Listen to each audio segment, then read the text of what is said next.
আচ্ছা, সামান্য চা ফেলার জন্য তুমি ওর সাথে এরকম করেছ, তাহলে ভাবো আমার স্ত্রীর সাথে এরকম করার জন্য আমি তোমার সাথে কি করব? তুমি তুমি আমার কিছুই করতে পারবে না, আমি পুলিশ ডাকব। মহিলা কথা শেষ করার আগেই অয়ন জ্বলন্ত চোখে তার চোখের দিকে তাকালো। পুলিশ কেন? যাকে ইচ্ছে ডাকতে পারো, আমি ভয় পাই না। সেই মুহূর্তে অয়ন রাগে দিগবিদিক হারিয়ে ফেলেছিল। পুলিশের হুমকি দিয়ে তাকে থামানো সম্ভব ছিল না। অয়ন এবার দোকানের জিনিসপত্র ভাঙচুর করতে শুরু করে দিল। পার্স, জুতো, জামাকাপড় সব কিছু ফেলে লণ্ডভণ্ড করে দিল সে। তবে প্রবল রাগের মাঝেও অয়ন নিজের সীমা জানত, তাই ওদের দুজনের মধ্যে কারুর গায়ে সে হাত তুলল না। মেয়েদের গায়ে হাত তোলাতে সে বিশ্বাস করত না। অয়নকে এরকম করতে দেখে দিব্যা খুব ভয় পেয়ে গেল। চোখের সামনে যা দেখছিল ও তা বিশ্বাস করতে পারছিল না যেন। চোখে অন্ধকার দেখছিল দিব্যা। সেই মহিলাও অয়নের রাগ দেখে ভয়ে মাটিতে বসে পড়ল আর জোরে জোরে কাঁদতে শুরু করল। কিন্তু এসব দেখে অয়নের কিছু গেল এলো না। শ্রীমন্তীর সাথে এমনটা করার জন্য শাস্তি তো ভোগ করতেই হবে তোমাকে। অয়ন এত সহজে ওই মহিলাকে ছাড়ার পাত্র ছিল না। অয়নকে এমন ব্যবহার করতে দেখে দিব্যা তাকে থামানোর চেষ্টা করলেও তাতে কোনো লাভ হল না। উল্টে অয়ন ওর হাত শক্ত করে চেপে ধরে বলল, তুমি যেভাবে আমার স্ত্রীকে আঘাত করেছিলে, এবার এই মহিলাকে সেই একইভাবে আঘাত করো। স্যার, না স্যার, প্লিজ। দিব্যা বুঝতে পেরেছিল যে সেই মহিলা খুব প্রভাবশালী, কিন্তু অয়নের ব্যাকগ্রাউন্ড সম্পর্কে তার কোনো ধারণাই ছিল না। না স্যার, ছেড়ে দিন আমাকে প্লিজ। অয়ন কিছু শোনার মুডে ছিল না অবশ্য। দিব্যার কাছে আর কোনো উপায় না থাকায় সে এবার বাধ্য হয়ে মহিলার গায়ে হাত তুলতে রাজি হল। সে এগিয়ে গিয়ে ওই মহিলার গায়ে হাত তুলতে যেতেই মহিলাটিও দিব্যাকে জোরে একটা ধাক্কা দিয়ে দিল, আর তারপরেই ওদের দুজনের মধ্যে হাতাহাতি শুরু হয়ে গেল। একে অপরের হাত থেকে বাঁচার জন্য গোটা স্টোর জুড়ে দৌড়াদৌড়ি করতে থাকল ওরা। আর এভাবে দৌড়তে গিয়ে পা স্লিপ করে মেঝেতে পড়ে যায় দুজনে। আর ঠিক তখনই শ্রীমন্তী চোখ খুলল। অয়ন? ওর ডাকটা শুনেই অয়ন সোজা শ্রীমন্তীর কাছে দৌড়ে গেল। শ্রীমন্তী, তুমি ঠিক আছো? আমার খুব ব্যথা করছে অয়ন। শ্রীমন্তী কাঁদতে কাঁদতে বলল, ও তো শুধু সামান্য একটা পার্স কিনতে চেয়েছিল, আর সেটাই যে ওর জন্য এরকম অভিশাপ হয়ে যাবে কে জানত। শ্রীমন্তীর কষ্টটা ঠিক যেন বুকের মাঝখানে লাগল অয়নের। এর আগে শ্রীমন্তীর সঙ্গে কখনো এমন হয়নি। ওর এদিকে যেমন শ্রীমন্তীর জন্য খুব খারাপ লাগছিল, অন্যদিকে আবার দিব্যা এবং মহিলার উপরে অয়নের রাগ হচ্ছিল প্রচণ্ড। ইটস ওকে বেবি, আমি তোমাকে এখনই হাসপাতালে নিয়ে যাচ্ছি, সব ঠিক হয়ে যাবে। শ্রীমন্তীকে সামলাতে সামলাতে অয়ন বলল। তারপর সে ধীরে ধীরে শ্রীমন্তীকে মেঝে থেকে তুলে স্টোর থেকে বেরিয়ে যাওয়ার জন্য প্রিপেয়ার্ড হচ্ছিল।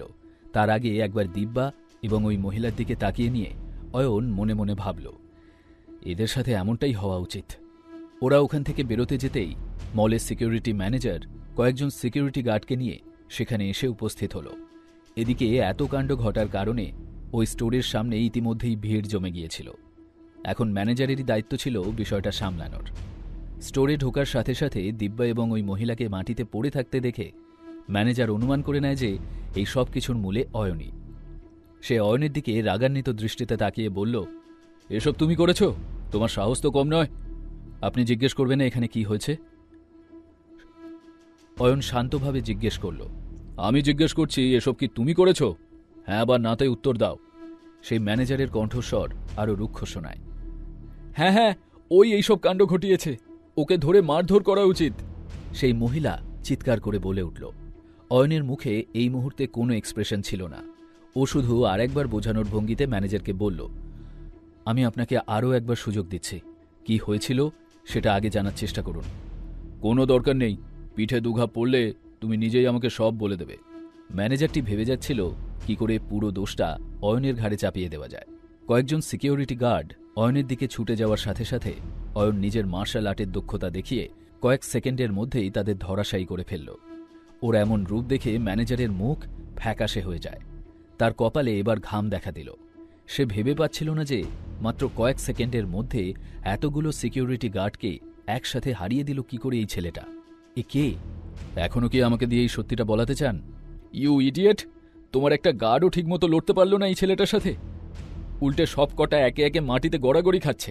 হচ্ছেটা কি এসব? রাগের মাথায় চেঁচিয়ে ম্যানেজারকে ব্যঙ্গাত্মক সুরে বলে উঠল সেই মহিলাটি। Shut up! ম্যানেজার চেঁচিয়ে উঠে বলল। অয়ন এরপর আর কি কি করতে পারে সেটা আর ভাবতে চাইল না ম্যানেজার। তার মনে হচ্ছিল সামনে যেই আসুক না কেন অয়ন সবাইকে মেরে মাটিতে মিশিয়ে দেবে। তুমি আমাকে চুপ করতে বলছো? এত সাহস তোমার? ভদ্রমহিলা রাগে ক্ষিপ্ত হয়ে উঠলেন। দেখাচ্ছি আমি তোমাদের সবাইকে, কাউকে ছাড়ব না, এই আমি বলে রাখলাম। এই বলে সে তার স্বামীকে কল করল। রাকেশ, আমি মলে আছি, এখানে কিছু লোক আমাকে মেরে ফেলতে চায়, তুমি তাড়াতাড়ি এখানে এসো। আর হ্যাঁ, সঙ্গে করে বেশ কিছু লোকও নিয়ে এসো।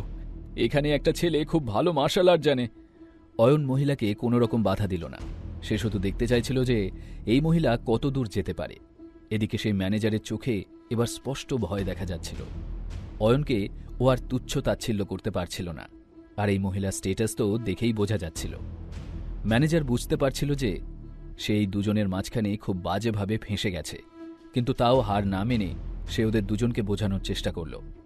স্যার, ম্যাডাম, আপনারা দুজনে ব্যাপারটা মিটমাট করে নিচ্ছেন না কেন? মিটমাট? Have you lost your mind? আমার হাজব্যান্ডকে জাস্ট আসতে দাও, আমি তোমাকে আমার পা ধরে ক্ষমা চাইতে বাধ্য করব, আর এই ছেলেটাকে তো মেরেই ফেলবো একেবারে। মহিলা চিৎকার করে বলল। হাত ভেঙে গেলে কি হবে, তার মেজাজ এখনো সপ্তমে চড়েছিল। ঠিক তখনই অয়নর ফোনটা বের করে অস্মিতাকে কল করল। তাড়াতাড়ি মলে এসো। ফোনে এই 3টি কথাই বলল সে। অস্মিতাকে ও আগেই এখানে ডেকে আনতে পারত, কিন্তু অয়নের মনে হয়েছিল যে ব্যাপারটা হয়তো বেশি দূর গড়াবে না। কিন্তু এখন জল এত দূর গড়িয়েছে যে অয়নের ব্যাপারটা মেটানোর জন্য অস্মিতাকে প্রয়োজন ছিল। অন্যদিকে অস্মিতা অয়নের কথা শুনে ঘাবড়ে গেল এবং এই প্রথমবার ওর কপালে চিন্তার ভাঁজ পড়ল।